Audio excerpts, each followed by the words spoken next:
আজ রান্না করেছিলাম পটল মহারানি। এর জন্য একটু বড় সাইজের পটল খোসা ছাড়িয়ে ভালো করে নুন মাখিয়ে নিলাম। এরপর কড়াইয়ে তেল গরম করে পটলগুলো ভাজার জন্য দিয়ে দিলাম। এর মধ্যে গ্রেভির জন্য কিছুটা কাঠবাদাম, কাজু বাদাম, কাসুরি মেথি, আদা কুচি, কাশ্মীরি লঙ্কা গুঁড়ো, 2 চামচ টক দই দিয়ে একটা পেস্ট বানিয়ে নিলাম। এরপর পটলগুলো ভাজা হয়ে গেলে সেগুলো তুলে নিয়ে সেই তেলেতেই গ্রেভির জন্য করে রাখা পেস্টটা দিয়ে ভালো করে একটু নেড়ে চেড়ে তাতে পটলগুলো দিয়ে স্বাদ মতো নুন দিয়ে কিছুক্ষণের জন্য একটু ঢাকা দিয়ে রাখলাম।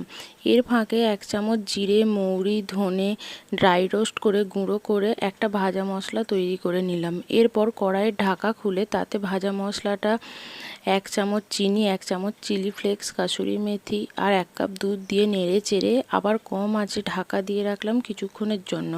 কিছুক্ষণ পর ঢাকাটা খুলে 1 চামচ ঘি মিশিয়ে দিলেই তৈরি আমাদের পটল মহারানি। নিরামিষের দিন এই পদটা খুব সুস্বাদু আর খেতেও খুব ভালো হয়।